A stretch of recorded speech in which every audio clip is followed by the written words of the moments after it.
Hello guys, welcome back. Ayan guys, may nagsibilihan pa dahil ang oras ngayon guys ay alas 11 na ng tanghali. Ayan, mag alas 12 na, maya-maya magsundo na tayo sa aking estudyante. Ayan, habang wala pa, magtinda-tinda muna tayo dito dahil sayang ang binta.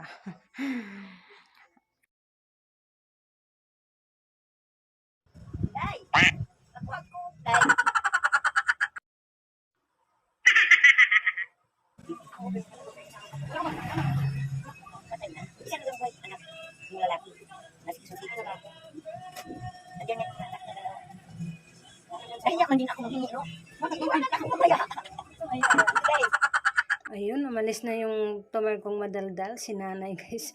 Napakwento sa kanyang buhay. Ayan. Ang vlog for today nga pala guys ay tungkol dito, may i-share lang ako sa inyo dito tungkol sa mga garapon.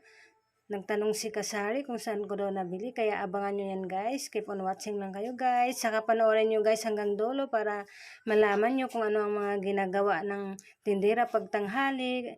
Bago ang lahat guys, huwag kalimutang mag-like, subscribe.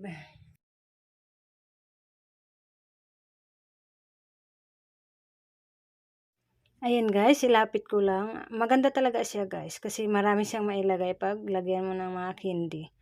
Ayan. Kaya bumibili talaga ako nito ng jumbo gum. Ayan, konti na lang natira. Dahil mabinta yan dito guys. Ayan. Kaya nakakaipon tayo ng jumbo gum no, na lagayan. May kita pa tayo, may free pa tayong lagayan o diba? Saan pa tayo?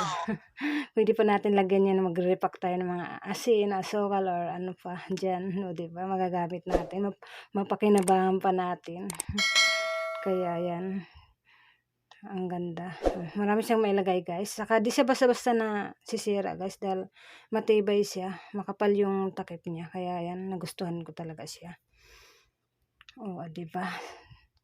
Ayan guys, sa panahon talaga ngayon, kailangan madiskarte dahil tuwing pamimili natin, nagsitaas ay mga bilihin, lalo na itong mga candy guys. Tumaas din pero papiso-piso pa din yung benta ko guys, kaya konti na lang kinikita natin. Pero okay lang kasi fast moving naman, pang partner lang nila sa UC.